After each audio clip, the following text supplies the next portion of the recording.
ใจดีเป็นสีแก่กายและใจดีเป็นสีแก่กายใจร้ายทำลายทั้งกายและใจ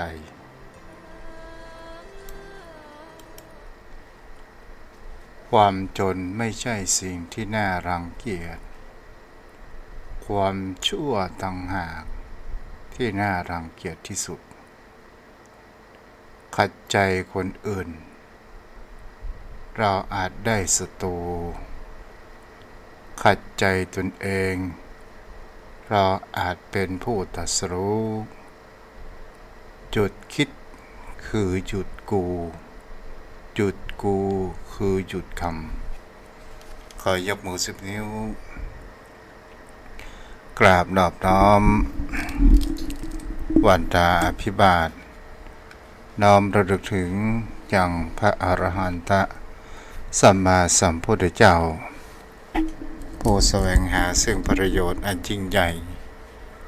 ขอนอบน้อมอย่างพระธรรมคำสอนในศาสนานี้ที่องค์สมเด็จพระสัมมาสัมพุทธเจ้าได้ตรัสแสดงไว้ดีแล้วขอนอบน้อมอย่างพระสงฆ์สาวกหมู่ใหญ่ผู้มีทิฏฐิอันหมดจดรักงดงามโดยเส้นก้าวของข้าพเจ้าและขอถวายความเคารพนอบน้อมไว้สา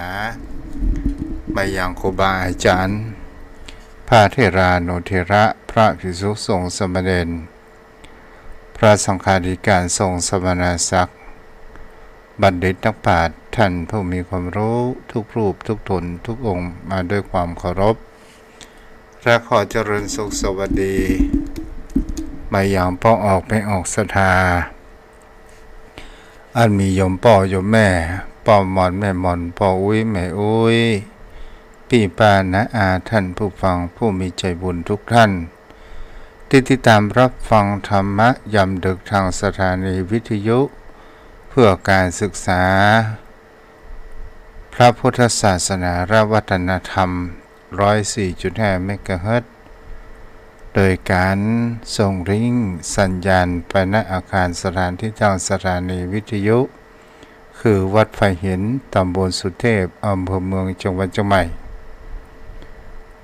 โดยความเอื้อเฟื้อเมตตาของท่านอาจารย์พระครูสมุวิสุวัตรวรกิจโจผู้เปี่ยมล้นไปด้วยความเมตตาธรรมถวายความเคารพมาณโอกาสนี้ตนตัวอาตมาภาพพระครูไพศาลสุตกร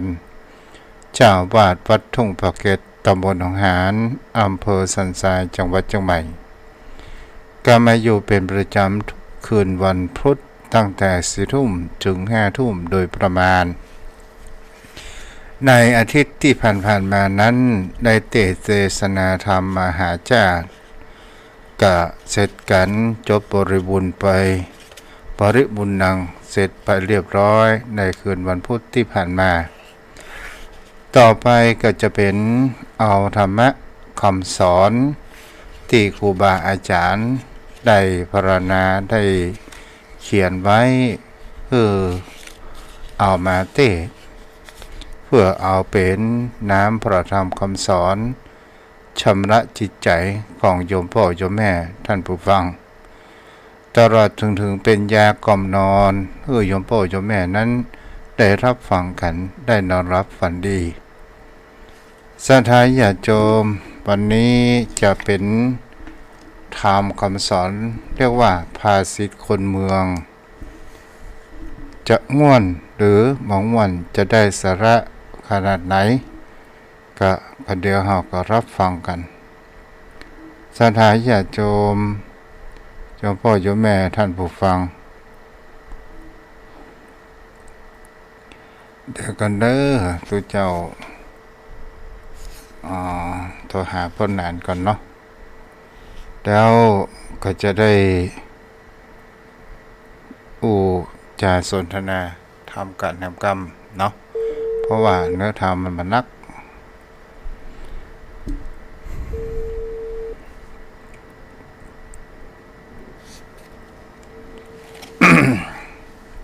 พูดถึงธรรมวัดธรรมรนาของเขาพ่อไหนมาละพ่อนั้นครับยังมีธรรมท่านเจ้าด้วยความเคารพอย่างยิ่งครับท่านคุณเจ้าเจ้าไหวพระอารัธนาธรรมแล้วท่านเจ้าพ่อแหนนเล่งโทรศัพท์ของพ่อแหนนหน่อยเหรอได้โทรศัพท์กับครับได้โทรศัพท์กับ08ปัจเจนะเล่งอ๋อเล่งที่มันดังอะครับเดี๋ยวนะท่านเจ้าเนอะดังกว่าครับท่านพระคุณเจ้าดังแต่มันดังก้อยโอ้ได้ละสุดแล้วนะท่านพระคุณเจ้าได้ละครับไว้สาครับเจ้าพ่อแม่ศรัทธานักศีลนักบุญทุกท่านเนอะแม่ค่ำยามคืนวันนี้ก็จะได้ฟังนั่งฟังธรรมก่อนที่จะได้ฟังธรรมขอทุกท่านได้ตั้งอกตั้งใจไหว้พระนกธรรมพร้อมกันนะครับอิมินาสการเรนะพุทธังอภิปูชยามะอิมินาสการเรนะธัมมังอภิปูชยามะอิมินาสการเรนะสังฆังอภิปูชยามะอะระหังสัมมาสัมพุทโธภควาพุทธังภวันตังอภิวาเทมิสวาคาโตภวันตาธัมโมธัมมังนัมมัสสามิสุปฏิปันโนภวันโตสาวกสังโฆ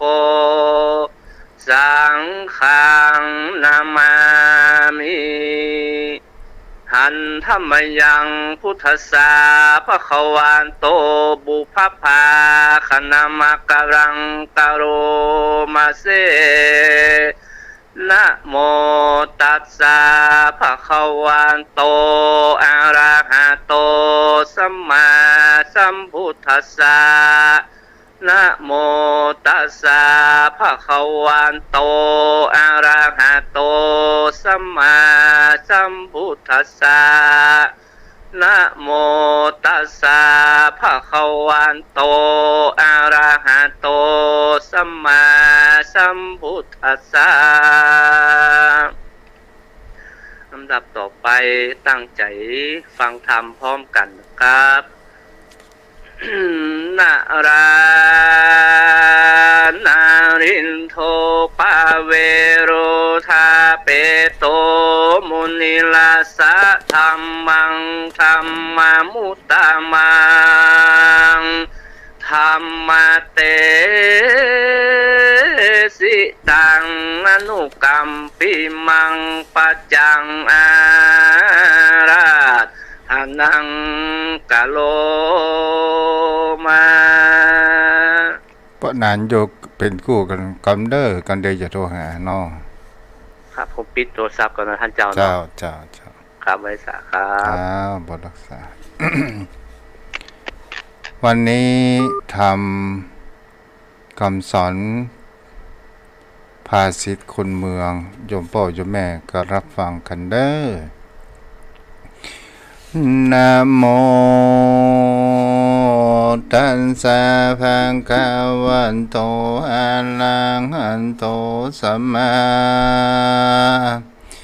สัมพุทธัสสะสุสังรัปเตปัญญันติ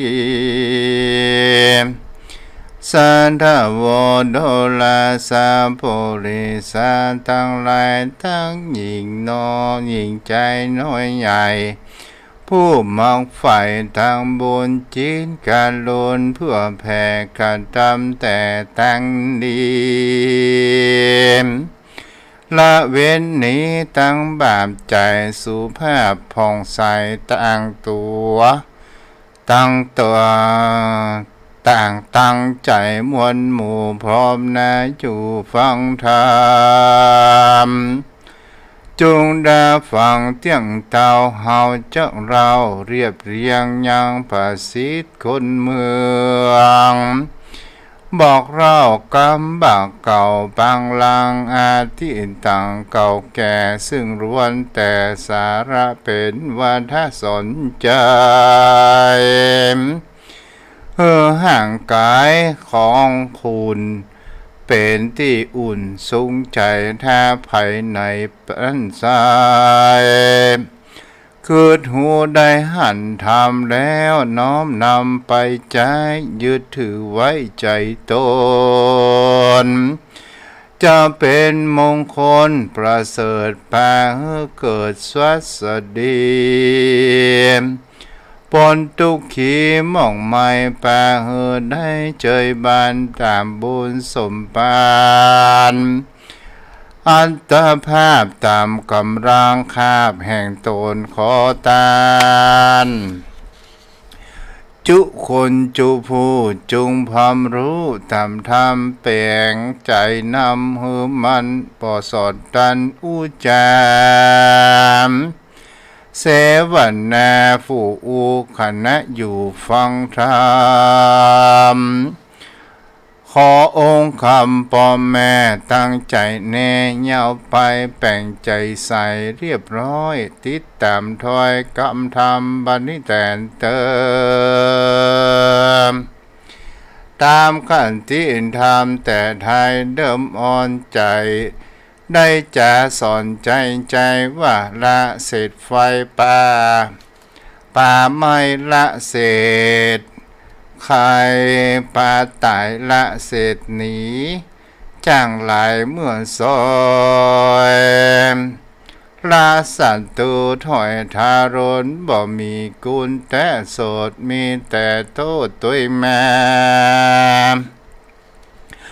อันว่าคงปาลาใหญ่กว้างบ่มีเจ้าจ้างเสวยสีก็เป็นปุรีบังมาปางเป่าเนื้อบ่มีเขาเนื้อบ่เนื้อบ่มีเขาก็มองได้หอเฮือนย้ายหลายแหล่เต็มจุงแห่อาน้ำบ่มีวัดวาอยู่ไกลก็เป็นบ้านใหญ่เสียทรงมีเงินเต็มทงจกหือกูจ่ายบ่มีความบ่มีความหูติดตัวยิงบ่มีผัวห่วมสร้างคนขี่จ้างบ่มีคอมฟังแต่ชอบบ่มาฟังแต่ซอบ่มีปีก็บ่เป็นที่บันใจมีสะใหญ่ปุ่นพอบ่ดีบ่มี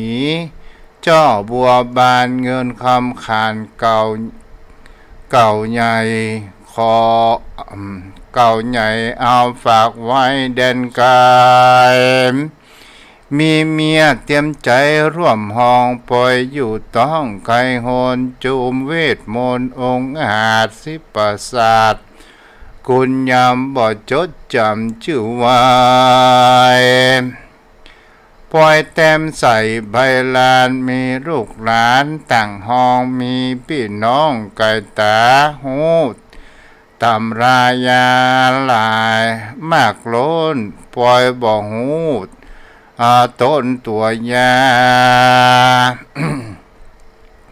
ของนาในสายต้านว่าไว้สุญโยเป็นทุกโขเสียเป่าแม่นแต่เล่าความจริงการผัวเป็นหิงหือเมียเป็นของการผัวเป็นแก้วหือเมียเป็นแสงจะบ่แห้งแตกมางบ่อย่าล้างไก่กากันจักหิก็ปันมากันจักหาก็ปันได้ บ่หมนไม่เสื่อมสูญเปิ้นว่าตกก่อนเป็นคนตกไปลูนเป็นภัยอันนี้แหละใจเลยอย่าเฉยเมยเนยอ่อนเอาไว้หันก่อนบ่หอนได้กิน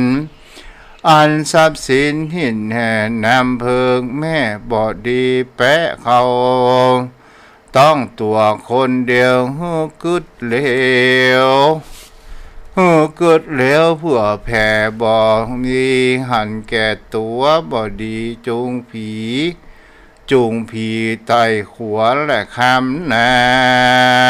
ำมันจ้างลำบองพีกำกึดดีขายสรีนอนศาสตร์กำกึดสราดขายศาสตร์นอนสลีบอดีเตขีหือยุงบอดีใจกุ้งไปหาเนาะบอดีใจกุ้งไปหาน้องบอดีจ้องห้องตานีกันย่ำยีนมันจังเป็นหานบอดีของคัดว่าลายอ่านดีและหายตึงมีเหมือนกันบุกบอนอาคารเหมือนกันจุงหอยโจรจอดแล้วถอยจอดและถอยอยู่ในฝ่าจีฮือทำดีแต่เนิ่นฮือเอาใจเปิ้นมาใส่ใจตัวมือซ้ายมือขวามีเงามีสันจะเจออย่างนั้นจะปุกจะปั่นก่อเฮอฟังหูไว้หูเปิ้นว่าหมดงามมันมักมันหมู่ศัตรูมักฮือโตดขี้โขดมักเสียของคนจงหองบ่มีเปื้อนคนอยู่บ่เรือนเมินซักสัจจังสะเลนคนมีความผิดน่าโศกเศร้าขี้เรามักอาหารแม่มันมักสมคนเท่าขี้จมลูกหลานจ้างคนขี้จิขี้ตังบ่มีเปื้อนป้องคนมักนุ่งมักยองบ่มีเงินการเปิ้นบ่เจินบ่ดีไปห่วมบ่ดีไปร่วมเด้อตัวคำใจเพื่อหูปอวายเพื่ออายเพราะเท่าวัดวาบอกเข้าสูญเป่าหมองได้การตัวเป็นนายฮือหักหมู่เป็นปู่ฮือหักหลานเป็นนายพานฮือหักป่าเป็นเจ้าฟ้าฮึกหักเจ้าเมืองเป็นองค์เหลืองอย่าเกิดการบ้านตัวขี้ค้านอย่าจะหารตัวบ่สำนานอย่าได้อวดหูตัวโมโหอย่าอาสาเป็นบัณฑิตตานักปราชญ์อย่าละขาดปิ้นตามหันคนเมาอย่าไกลหันคนใบอย่าจ๋าเป็นเปขะมาโพจนาการแก่บ้านอย่าขี้ค้านการหลวงคนปั่นพวงน้อยใหญ่อันอยู่ไกลเตียนตนฮือกังวลห่วงคองดังพี่น้องวงใหญ่อย่ามีใจประมาทจะราขาดเสียศีลอย่าตีกินลูกคอกอย่าได้ออกเสียธรรมเย่งย้ำพ่อแม่ทั้งเท่าแก่ตายายตันมีกุลหลายเหลือน้อยเก็บห้อยหัวใจคนผู้ใดบ่ถูกเกิดเป็นลูกทรพีลูกกาสีต่ำจาจากคำมันดาลูกเทวดาใบบอดบอกคือรอดหันกุล ปางไปลวนเมื่อซอยย่อมกัดก้อยวำวายเปิ้นว่าอยู่บ้านตันอย่านิ่งดูได้ปั้นงัวปั้นควายคือลูกตันเล่นสีสายเป็นเซนแป่งเตียนผู้จาอโลกขยามความบ่มีโลกนับว่าเป็นโจกลาภอันประเสริฐคนเฮากำเนิดเกิดแก่เจ็บตายต้นไม้ลูกร้ายก็นักกิ่งโคนกำกึดยิ่งก็นักใจต้นไม้ตายเพราะลูกคนจะดูถูกเพราะบ่มีพญาปัญญาเปิ้นว่านาไก่กวานอันว่าบ้านไก่วัดไม้ปัดหลังคามาเลยมาหลายเจ้าเข้าหลายเนี่ยเมียหลายคนโตนหลายบ้านเปิ้นว่าท่านบ่ดีเหตุผลมีจองคิดคือผิดนิดทวนถูกเปิ้นว่าของแปลงกินตึงดูของถูกใจบ่เมินเงินนั้นหายากต้องลำบากว่าไปมาเงินเอ้ยโอเงินตามเมื่อได้มาก็จ่ายไปเสียน้อยจังจังยากเสียมากไปไม่เป็นไรเนาะเป็นภาษาไทยตัวเนาะ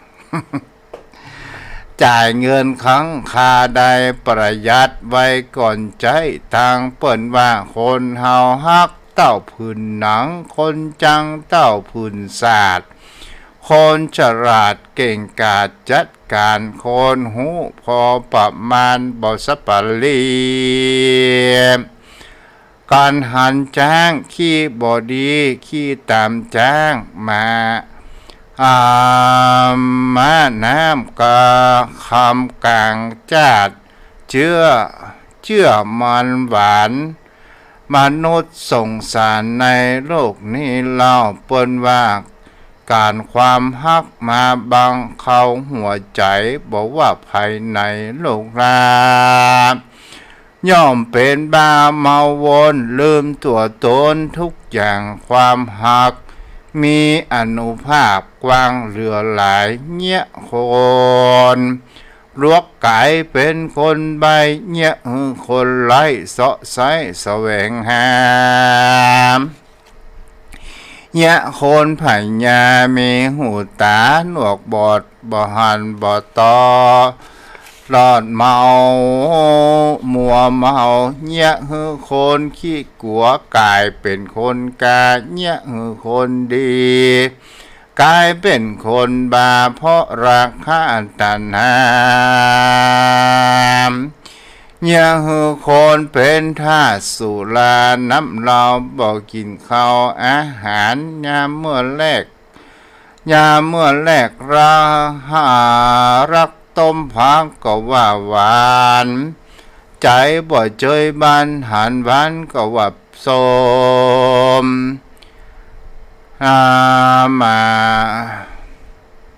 มาน้อยหวานอันโอมบอมมาน้อยหวานโอมบอกเขียมขมปลูกปนมาเลี้ยงหมาเอาไว้กินดุกเลี้ยงลูกเอาไว้กินแห้งหมดดำแดงตายย้อนน้ำอ้อยคนเฮาใหญ่น้อยเพราะคนเฮาใหญ่น้อยตายเพราะกำลวงแสบเข้าถึงสวงกำลวงกำรอกแก่นตาควักออกเอาบักกอกเขาหยัดจริงแต่แน่ชานเจ็บกัดอุรามเปิ้นว่าบ่ดีแก้เสื้อตั้งหลังคาบ่ดีเอาหญ้าห่างมาจิ้มเขียว มันกวาดมันเพียวสะอาดสดใสโรคภัยหนีไกลหายใจสว่างวาบวันศีลบรรพาเฮละอากุศล 9 ฝน 10 ฝนบ่เต้าฝน5 แก้ว9 แก้ว10 แก้วบ่เต้าแก้วตั้ง3การอยู่ไกลนั่นก็การอยู่ไกลน้ำก็เฮอก้อยเยอะก้อยหยองก้อยแนวก้อยนองก้อยกองก้อยเกยก้อยกกจางเสาะกอบ่อจังซอก็ปอปอมกจังโจกก็บ่ปอแกงกันจะปูจะแปลงก็เฮอแย่งตัวสารหับเท่ารับ10รับบ่เต้ารับตาคำน้ำคุณ9 อุ่น10 อุ่นบ่เต้าอุ่นอกอุ่นใจบอกว่าวันไหนทำใจเฮือว่างเก่าจ้าง10จ้างบ่เต้าเมินชำนาญเงียการเงียงานบ่ดีมัวแต่กลมกันบ่หันสมน้ำลายบ่ปุใจจ๋ายั่วยูอูเล่นบ่ดอกหยอกเล่นบ่ได้คนเฮาหญิงใจเลือกเกิดบ่ได้มนุษย์ร่มตายไผเล่าอยากจนฟ้าห้องก่อนฝนคนลมคนล้มอย่าข้ามอย่าได้ประนามกล่าวหายคนหนีคนบ่ดีเป็นนี่ผีบ่ไว้เฮือหีบใจโดยผ่านอย่าพัดวันประการพุ่งบ่หีบมุ่งแต่ดีอย่าปองฟีทางให้แก้ไขพยากายขอดคายเปิ้นว่าขี้เหล้าขี้ยาขี้เบียร์ขี้พายหายกว่าขี้ได้ขี้ข้างขายแย่สินกานีขายขี้เตรียมขี้อายใจกันบ่ได้อ่านว่าคนใบตึงใจหลายเด้อหมากหลงหมากเหียเลี้ยงไว้มาหลงมาเหียเลี้ยงไว้ใจถุนก่อนหมากินปุ้นมันจ้างฮ้อนการมากินปูนมันจ้างฮ้อนต้องควายเขาว้องมันจ้างควิดลุ่มนอกโบราณนอกจะสอนการเที่ยวจารีบหาวจ้างล้มเต้าลงดินจักยกตีนบังซ้ายอย่าหีบย้ายตีนความจูงมืนตาหือกวางพอตาตั้งกายของกวนใดไปจิ้มกวนด่วนก่อนถูกทวนจิงกวนเอาตามโบราณนั้นเราตั้งแต่ไทยเนิ่นนายบังงวงควายหันแก่ยาขี้คาหันแก่กินคนเท่าจำศีลหวังขึ้นสวรรค์จันฟ้าบอกเฮอต่ำจ้าขึ้นสู่นิรปานพาจินนำมันตัดจีวาสินนีวิเศษศีลเป็นเหตุเฮือใดอานิสงส์สิเรนะสุกติยันติศีลบ่หลงคงอยู่พาไปสู่ที่สุขบานในสถานจันฟ้าสู่โลกลาเมืองคน ศีลบันดลหือใดเป็นเจ้าศีลนี้เล่าเฝ้ารักษาสีเรนะโภคสัมปทาข้าของสัมปันตินานาทุกสิ่งย่อมสมบูรณ์ยิ่งแก่ผู้มีศีลตูตั้งกินและจกจ่ายบ่มีโจรผู้ร้ายเตควีสีเรนะนิปุติยันติศีลนี้ดีประเสริฐนำไปเกิดเนรปานพ้นสงสารเศร้าโศกพ้นจากโลกภัยยามกิเลสตัณหาดับเมียนความตกหมดเสียงบ่มีเหลือแลนาเนติตังกิญาสังวันนาวิเศษจาห้องเหตุยังธรรมภาสิทธิคนเมืองอันสืบเนื่องมาแต่เดิมอ่อนก่อนกีก็บังคมสมเด็จเสด็จและนาเอาละเนาะเดินเพราะนั้นขอเวลานอกกรรมโยมพ่อโยมแม่ขอเวลานอกกรรมข้องน้ำกรรม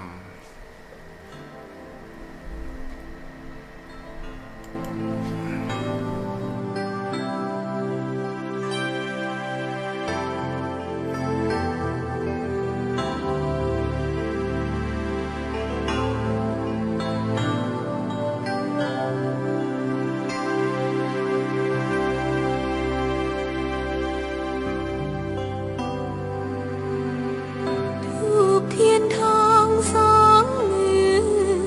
ถือไว้ตั้งใจวันทาทูบเทียนทองสองมือถือไว้ตั้งใจวันทาน้อมเคารพบูชาพระศาสดาของชาวพุทธน้อมเคารพบูชาพระศาสดาของชาวพุทธ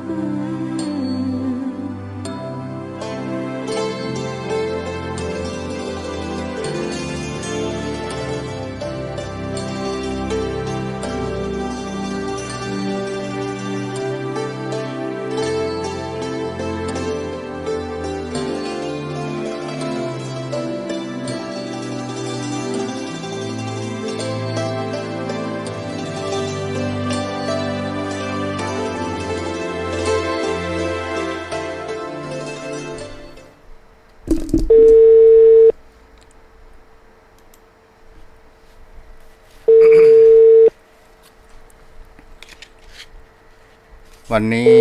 ก็ได้อู้จ๋าเรื่องภาษิตคนเมืองกันเดยก็เวลามีเหลือนักเนาะเพราะนั้นแล้วเนาะ เคารพครับท่านพระคุณเจ้า เจ้าฮัลโหล ไว้สาครับท่านเจ้า ได้ยินเนาะ ครับได้ยินจักทีครับไว้สาครับ เจ้าวันนี้ภาษิตคนเมืองเฮามันมีกติธรรมต่างๆนั่นแหละเนาะ โอ้ดีนะท่านพระคุณเจ้ามันเป็นคำสอนคติคำสอนอุทาหรณ์สอนใจ เหมือนกับผู้เฒ่าสอนหลานครับท่านเจ้า จ้า เพิ่นได้เรียบเรียงไว้โอ้เป็นคำสอนที่ดีนะครับ มันถึงแม้มันจะเป็นภาษิตสั้นๆ แต่ว่ามันมีความหมายนะครับท่านพระคุณเจ้า เอาปริศนาตัวนี้ว่ายิงบ่มีผัวห่วมสร้าง คนขี่จ้างบ่มีขอ ฟังแต่ซอบ่มีปี3 กรรมนี้มันมีความหมายคล้ายคลึงกันอย่างใดพ่องเพราะนั้น ยิ่งบ่มีผัวบ่มีห่วมสร้าง อืม ก็คือแม่ยิงบ่มีพ่อบ้านนะครับ มันว่าเวมันทำมาอย่างบ่เต็มที่มันเป็นที่เก่งกลัวครับ ถ้าว่ามีผัวอยู่เป็นที่อุ่นใจมันได้การนักการเบาอย่างเพิ่นอาการนักนี่เพิ่นได้ช่วยแบบเบาแบบรับภาระได้ครับท่านพระคุณเจ้า มันเป็นที่สมบูรณ์แบบ แล้วก็มันเป็นที่ปึ้ง ตั้งอกตั้งใจของแม่ยิงบ่ต้องเกรงกลัวศัตรูบ่ต้องเกรงกลัวภัยหยังเพราะว่ามีผัวเป็นผู้ที่อยู่ร่วมข้างโดยสามารถป้องกันตัวได้ท่านพระคุณเจ้า จ้า เหมือนกับจ้างบ่มีจะจ้างบ่มีขอนั้นมันเป็นอาวุธมันเป็นเครื่องมือที่บังคับบัญชาของคนที่บังคับบัญชาคือจ้างมันกลัวครับจ้างมันจะกลัวขอถ้าเฮามีจ้างเฮาบ่มีขอแล้วเฮาก็บ่ฮู้จะเอาหยังมาบังคับสัตว์ใหญ่ให้มันเชื่องได้ท่านพระคุณเจ้าต้องอาศัยขอว่ามันบ่ดีก็ต้องใช้ขอนะทรัพย์จ้างมันกลัวขอก็ตามให้อยู่ในบังคับบัญชาของคนสั่งหรือว่าของควานจ้างได้ท่านเจ้าในฟังซอแต่บ่มีปีมันก็ซอไปบ่ได้เนาะซอไปบ่ได้ท่านเพิ่นฟังเสียงปีครับแต่ซอลงนั่นนี่ฟังหยังบ่นั้น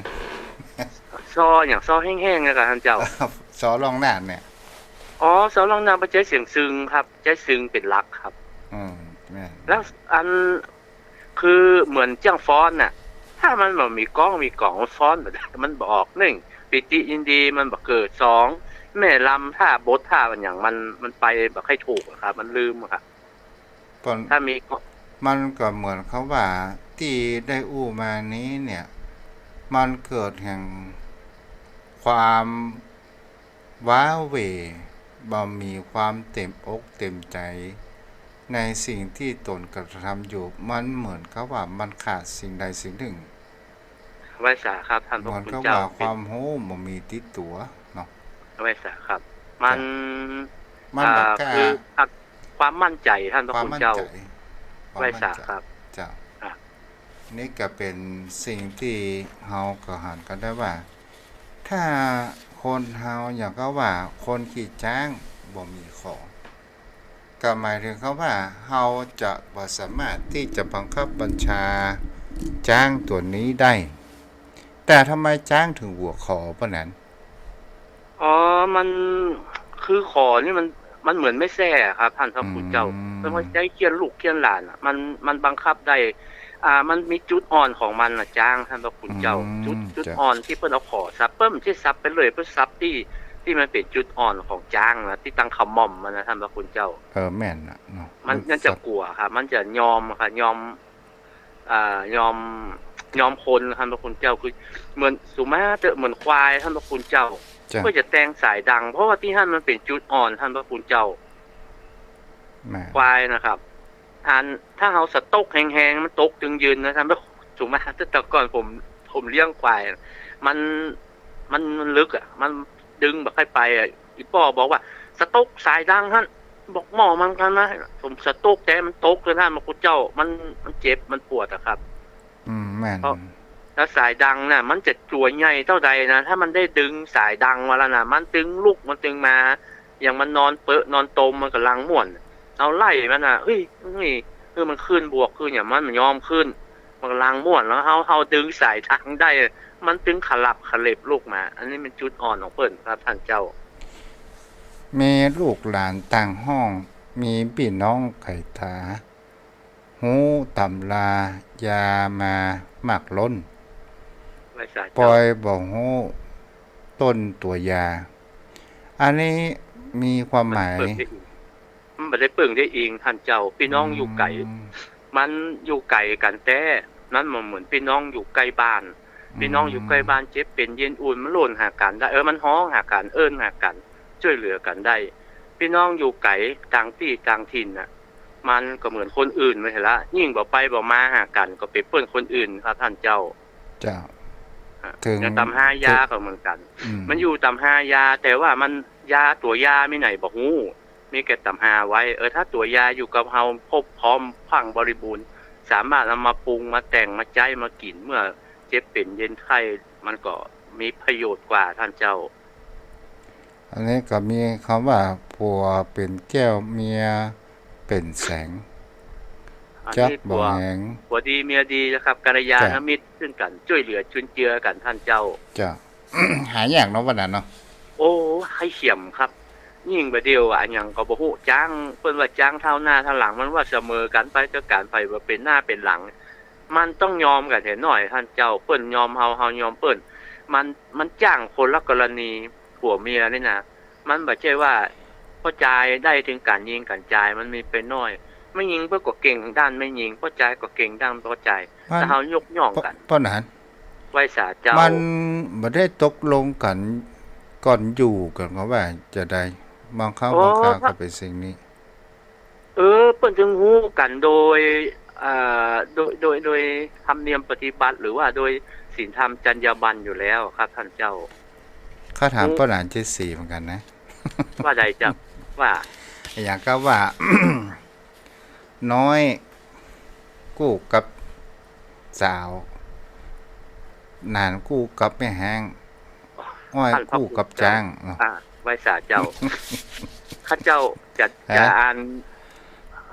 แปลความหมายให้ท่านเจ้านะอาจจะแตกต่างกันนะท่านเจ้า คือแม่แห้งกับนานนะท่านพระคุณเจ้าก็นานนี่ส่วนมากนานก็คืออยู่เมินน่ะ เป็นผู้เจ้าเมินมันบ่เหมือนน้อยนี่บ่ได้เป็นตุแต่ผู้เจ้านี่เพิ่นเป็นตุบางทีจะเป็น7-8ภาษาว่ะแล้วสิกออกมามันล้ำคุ้มมันล้ำวัยหนุ่มวัยสาวไปแล้วอ่ะแล้วจะไปเอาสาวมันก็จะอยู่ประมาณ18 19สาวถ้าแก่ลำไปก็สาวมาเด้อสาวเท่าก็24 25ปรากฏคือเพิ่นฮ้องว่าสาวเคินสาวแก่ละแล้วเฮาสิกควายสิกพอ30 40แล้วเฮาจะไปได้สาวมันไปมีแล้วท่านเจ้ามันก็ได้ไม่ห้างไม่ไม้น่ะกะ อันนี้ป้อนนั้น ไว้สาเจ้า เขาว่าพระน้อยแจ้งตู้เจ้าอิ่มจักอ่ะ อ๋ออันนั้นมัน เอา อันนี้เป็นกรรมโบราณ กำเล่น ผู้เล่น ว่า กั เอา นได้เด้อ ซากเอาขี้ซากคือพระน้อยขโยมกินด่าเปิ้นแจ้งเปิ้นแล้วพระน้อยมันก็บอกว่า ขอให้มันได้ขี้ซากเปิ้นเตอะ พระน้อยแจ้งว่าถ้าขอให้อันไปตั้งหน้าขอให้มันได้กี่ขี้ซากเปิ้นเขาว่าขี้ซากเปิ้นนี่ก็คือแม่ห้างน่ากับแม่ไม้แม่ห้างเป็นอันเก่าของเปิ้นท่านพระพุทธเจ้าอีบ่ได้บ่ใช่ว่าเปิ้นบ่ดีนะมันเปิ้นก็ดีนะ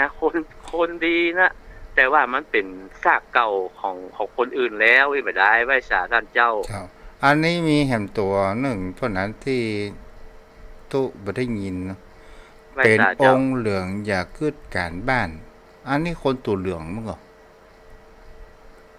เป็นปงหรือท่านพระคุณเจ้า เป็นองค์เหลืองอยากคืดการบ้าน เป็นตู้เจ้าก็ แม่นแล้วครับ หมายความว่า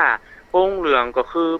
พระสงฆ์องค์เจ้าน่ะเพิ่นบ่ฮือคือเรื่องการบ้านก็คือเฮือกนาให้สวนแปลงหอแปลงเฮือนค้าขายอันเป็นอาชีพของเจ้าบ้านท่านพระคุณเจ้ามันผสมเปิงกวนครับ ตัวขี้ค้านอย่าจะหารตัวบ่ชำนาญจะไปอวดหู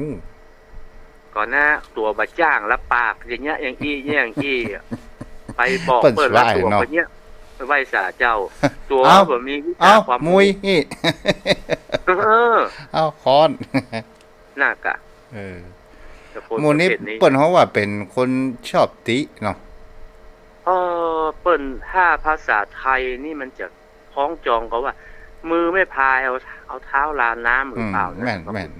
พูดจะประมาณเนี้ย ๆ มันก็มีเนี่ยเปิ้นว่าที่มันมีเนี่ยภาษิตต่างๆ ท่านเจ้าได้เทศนาธรรมนั่นน่ะมันเปิ้นบ่ใช่ว่าขึ้นมาลอยๆนะเปิ้นว่าในสิ่งที่มันมีแล้วก็คนก็ประเภทนี้ก็มีอยู่นะท่านพระคุณเจ้า ตัวบ่ฮู้อาสาว่าเป็นบัณฑิตานี่คืออวดหูเนาะปานนั้น อวดหูเนี่ยเปิ้นว่าอวดหูตัวบ่จ้างบ่เป็นแล้วก็ไปอวดหูก็เรียกอย่าโจรกำกึดเก่ารับไปบ่ได้ล่ะเนี่ยมันต้องหู หูปัด ท่อง แต่ ท้ อีเนาะ มันหูบ่แต่บ่ท่องบ่แท้บ่ชำนาญมันเปิ้นยังว่านะ10ตา10ปากว่าไม่เท่าตาเห็น10ตาเห็นไม่เท่ามือทำมันบ่มีความชำนาญท่านพระคุณเจ้า อันที่เปิ้นจ้างเปิ้นแปลงเปิ้นฮู้หมดเปิ้นถึงอู้ได้แปลงได้ว่าได้แต่ตัวเก่าฮู้บ่แต่ฮู้เหมือนนักเปิ้นปืน บัดเต็มแหล่งบัดนี้ล่าเดินดงเงินบัดเต็มโถงบัดนี้ไปก้านะเพิ่นว่าท่านเจ้า เจ้าแล้วนี่แหมก็พวกนั้น ไหว้สาเจ้า เอ่อ แม่มันมักส้ม อ๋อเพิ่นแปะตองเพิ่นท่านพระคุณเจ้า แปะตอง เป็นธรรมชาติครับครับอันนี้เป็นธรรมชาติครับ เป็น มัน ข แปะ อง ตอง คู่ มัน กันเนาะ ครับของคู่กันครับ อันนี้นอกถามหน่อย ไหว้ อย่างกับ เจ้า พวกนั้นกินลาบนี่เนาะ ฮะ บอกว่าพักเนี่ยเป็นจูกับลาบเนี่ยหมาย อ๋อ ถึง มันต้องมีของกัปที่มันขาดบ่ได้ท่านพระคุณเจ้า มันต้องมีของกัปแต่ว่าเปิ้นอู้ในทำนองว่าอย่างไรมีจุกก็คือไม่ต้องมีของกู้กัปอย่างท่านคุณเจ้า มันอร่อยมันแซ่บเนี่ย ว่าอ่านนะท่านพระคุณเจ้า แปลว่าที่เขากันเขาไปพิษข้อกาเมเล่นจูมันให้กับกินลำเนาะ มันเอียกอะท่านพระคุณเจ้ามันมักมันไปมันฟังกำปากอะท่านเจ้า มันเชื่อกำปากกินติ๊กแล้วมาหูจะต้องตัวนะกะท่านเจ้าแล้วปัญญากำเลิบนะกะเมาหานกะกินมันบอกมันยังมันบอกระมัดระวังนะกะเหมือนกับมีลูกมีเมียมีอย่างแล้ว ไปมักเล่นจูไปเล่นกะเมสุมาเสียจานมันก็เพื่อถือว่ามันบอกมันบ่ดีเนอะมันบ่ดีเนอะก็มันเชื่อมันใจมันนะกะท่านเจ้า คำว่ามันบดีมันฮ้อนเนี่ยป้นหนานมีตีความหมายออกมาให้กันคนนั้นเนาะพอแล้วมันลอยขนาดมันมีเมียเป็นสีพวกนี้เนาะ มันก็เสี่ยงใจแล้วท่านเจ้าเนอะ ฮะ มันก็เสี่ยงหมดแต่แล้วท่านเจ้าเนอะมันกะมีเมียน้อยไม่อย่างนั้นทรัพย์สินเงินทองก็หมดก็เสี่ยงแต่แล้วท่านพระคุณเจ้า เดี๋ยวมันว่าฮ้อนนี่นะครับ ของฮ้อนท่านคุณ แต่ เจ้า ถ้าว่าได้มาอย่างอย่างกับในข่าวที่มีเมียเป็นสิบที่ช่วยกันทำมาหากินถ้าเป็นพวกแก้วเมียแสงกันนี่มันเก็บมันหอมมันมีที่รั่วที่ไหลมันบ่ใช่ถุงก้นหัวท่านเจ้าถุงก้นหัวนี่คือมีเมียน้อยเมียสองน่ะมันเงินมันไปทะลักออกแล้วท่านพระคุณเจ้า ก็คือหมายถึงเขาว่ามันบ่ได้เก็บเนาะ ชาวไว้สาเจ้าก็ไผไปเราอยู่บ่ได้ไผไปเราบ่ได้มันก็ต้องมีของแลกเปลี่ยนกันท่านพระคุณเจ้า แม่นเพราะว่าไม่ยิงเขาได้สุขก็ย้อนไม่ยิงมีผัวก็ย้อนเขาได้สุขมันก็มีหลายอย่างสุข4ประการสุขจากการมีทรัพย์สินเงินทองถ้ามีเงินมีทองไปเอาท่านพระคุณเจ้า แม่นมันมีเงินมีทองให้บ่พวกให้บ่อู้บ่ครับมันย้อนเนี่ยย้อนในทรัพย์สิ่งของเงินทองเนี่ยท่านเจ้าเอาไปถลำแต่มันก็เสี่ยงแต่เนี่ยท่านพระคุณเจ้ามันก็หมดแต่ภาษิตมีนี่เห็นตัวนี้ก็คือ แปลว่าเป็นความหลงมันเปิ้นว่ามดงามมักมันหมูศัตรูมักฮือโตดขี้โคตรมักเสียของอันนี้มันเป็นความประมาทความหลงตัวโดยท่านพระคุณเจ้าความหลงเนาะครับเป็นความหลงครับแล้วนี่เนาะคนเท่าขี้จมขี้แช่มลูกหลานจังไหนเนี่ยครับก็มันคนเฒ่าถ้าอู้ปากหวานลูกหลานฮักคนเฒ่าจมนักลูกหลานก็จังก็ละอ่อนนะท่านพระคุณเจ้ามันก็เป็นเรื่องปกติธรรมดาแล้วไปจมเมื่อมันไผจะไปค่อยปังไปด่าไปจมที่จริงมันก็เป็นกรรมดีเพื่อก็ห่วงลูกห่วงหลานนะแต่เราอ้อนมันไปจอบไปท่านพระคุณเจ้าจมนักมันก็บ่ค่อยเข้าหายิ่งด่านักมันก็บ่ค่อยเข้าใกล้ท่านพระคุณเจ้า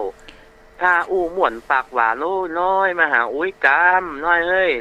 อุ้ยมีขนมในลูกเขยหลานเอ้ยเราอ้อมันก็ฮักก็หูมันก็เข้าใกล้จ้ะก็เหมือน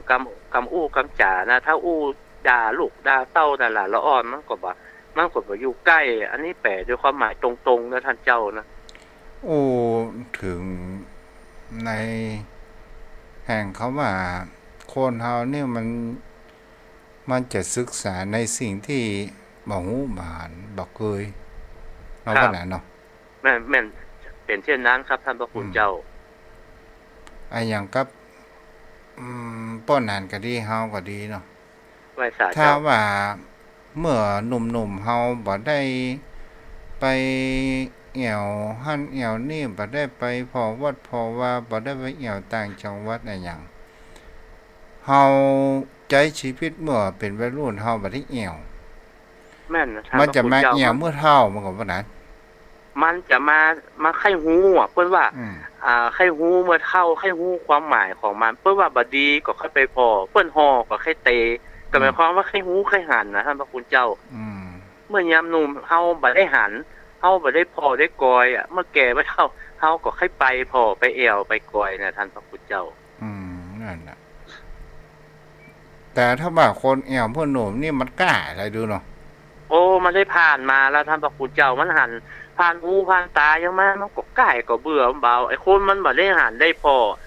เหมือนคนมันเคยขึ้นเครื่องบินน่ะก็ไปที่เคยขึ้นสักกำเนาะมันเอาขึ้นบ่ได้นะเฮาบ่มีธุระอย่างเฮาขึ้นแล้วเฮาก็ไปลงแล้วก็เฮาก็ปิกมาที่เก่าอย่างแต่คนก็เคยขึ้นไปธุระปาปังมาแล้วพวกก็เบื่อก็ใกล้แล้วท่านเจ้า โอ้แม่น่ะไปมาอย่างก็ถ้าว่าไปต่างประเทศไกลๆบางเตื้อกันนั่งเป็นวันพวก24ชั่วโมงอ่ะโอ้ โอ้ท่านเจ้าจะพอเบื่อก็ใกล้นะอย่างต่างประเทศที่มาอยู่คนละทวีปกับเฮาเนี่ยนะท่านเจ้า โอ้แม่น มันก็ก่ายก็แกนโอ้มาถึงก็ง่ายอยู่มันตื่นขึ้นมาก็อยู่ในเครื่องบินท่านเนี่ย เออ เมื่อใดมันจะถึงเนี่ยแล้วมันก็เบื่อก็ก่ายแต่คนมันค่อยไปค่อยแอวค่อยสัมผัสมันก็ค่อยลองค่อยไปอะท่านเจ้า ขี้ล้อมักอาหารแม่มันมักส้มคนเฒ่าขี้โจมลูกหลานจ้างจัง แล้วอันนี้มันเป็นคำของจองกันเนาะว่านั้นเนาะ คำพ้องจองกันโดยแล้วก็อาศัยตามหลักความจริงโดยท่านเจ้า อืม อย่าแม่มาส้มเป็นของเปิ้นของกู้การแต่กับความจริง ลูกหลานจมคนเฒ่าจมลูกหลานจังถ้าแปะตับตรงๆมันก็จมนักความจมซ้ำไปใครก็บอกให้ฟังท่านพระคุณเจ้าถึงแม้มันจะเป็นกรรมดีกรรมที่เปิ้นห่วงแล้วก็คนมันก็จึงบ่ฟังอย่างเฮาด่าลูกด่าพระน้อยขโยมนะท่านเจ้าเขาก็หนีเขาก็บอกให้ฟังเหมือนนั่งฟังท่านพระคุณเจ้า เจ้าเอาป่ะนะเดี๋ยว ไปจ้ะเจ้า สถานทางบ้านได้อู้จ่าสักหน่อยเด้อ ครับขอกราบแต่ใต้ไว้สาเมตตาธรรมท่านเจ้าด้วยความเคารพอย่างสูงยิ่งนะครับท่านพระคุณเจ้า วันพวกได้อยู่เนาะไม่แรงเนาะ อ๋อได้อยู่ไม่คืนผมได้อยู่ผมอยู่บ้านคนเดียวผมหลายคืนแม่ยิงกับลูกสาวเขาไปแอวอันอย่างก็บ้านไร่แผ่นดินอย่างว่าผมบอกให้ไปผมฮ้อนท่านเจ้าอยู่บ้านคนเดียวเนี่ยครับก่ายเบื่อแล้วท่านพระคุณเจ้ามันใจไวเฮาละนั่งเฮาก็จึงมันฮ้อนมันก็บ่ม่วนอยู่ โอ้ บ้านครับ กู้วันเนี่ยทุกเจ้าบ่ได้ออกจากห้องจากหอน่ะ โอ้ เพราะมัน ท่พ ฮ้อน คุณเจ้าฮ้อนเดือนนี้ไม่เสี่ยงกะแอร์กะไฟจะใดกับหัวเจ้ามันเตอะมันอยู่ตั้งนอกบ่ม่วนท่านเจ้า แม่นน่ะ ครับขอกราบแต่ใต้ไว้สาเมตตาธรรมท่านเจ้าด้วยความเคารพอย่างสูงยิ่งนะครับ จ้า โอ้พี่น้องศรัทธาพ่อแม่ศรัทธานักศีลนักบุญฟังน้ำฟังธรรมก็ฟังเจอกันไปนะท่านทุกท่านทุกคนนะครับขอเพื่อทำรักษาผู้ประพฤติสิ่งธรรมนะครับ ขอสวัสดีครับขอบพระคุณครับ เจ้าเจริญพรเด้ออนุโมทนาผู้ติดตาม Facebook พ่อนานอินสม หรือพ่อนานเจ็ดสี แล้วมาคนที่ใช้ Facebook KEAS เคนไงอันนี้หมอหูจืดแต่เด้อเนาะโอ้ยนึกว่า หลับแล้วก็ไอ้นะ มันฮ้อนนอนมันหลับ ฟังก็แม่ฟังก็ใครหัวชอบใจที่ว่าอย่างคนนั้นขี้จี้น่ะ อืม อันบ่มีเพื่อนมีพ้องน่ะ แล้วคนขี้ย่องบ่มีเงินน่ะ ชอบตรงเนี้ยมี อ่า แล้วไม่ยิงบ่มีผัวชอบกะอันหยังเฮาเป็นแม่ไม้ชอบมาหยอกเตอไปวัดกลางวัดนะโอ้แม่มันมาย่ำมาฮ้องว่ะเท่ากว่าเท่าใครโคตรใครด่าเหมือนกันโอ้เอานึกถึงป่อบ่คือด่าไปนะ ถ้าแม่กายนะแม่มันไปไหนวะแม่ใครด่าแม่โอ๊ตเอาแม่ไม่ยิงบอกมีผัวมันเป็นอย่างอี้อย่างป้านานว่าตะกี้แต่นะ อ่า มันชอบดูหมินเฮาอ่ะ แล้วเมียมันเป็นคนสวยไม่เบาอ่ะท่าน อ๋อจ้ะ เมียมันอ้วนน้ำหนักไป90ปุยอ่ะ อ๋อจ้ะ แม่ก็ว่านึกถึงป้านานเพิ่นว่าถูกนะไม่ยิงบอกมีผัวนะเขาเป็นแม่ไม้เนาะ อืม กลางว่าก็แม่กายไว้นะบ้านอยู่ทางเหนือเนาะ อเท่านะ70 ปลายน้ำปุ่นนั่นน่ะแม่มันไปไหนวะใครได้นึกถึงมันฝ่อมันว่าจะไปด่าไผเนอร์น่ะโอ๊ตเอาเนาะว่า แม่ก็ไข้หัวติดว่านานกับวันท่านพระครูอู้กันนะแม่ก็บารับเจอไม่ฟังเหมือนดี จ้า วันนี้มีถึงไทยถึงเมืองเนาะ เจ้าแม่นล่ะ กาไว้สาเนอสาธุ จ้า เจ้า บุญรักษา จ้ะ เป็นแบบประรับแต่แม่พรีกระสิมพันธ์อันนี้ก็มามีผัวเหมือนกันนะเนี่ย 0631639950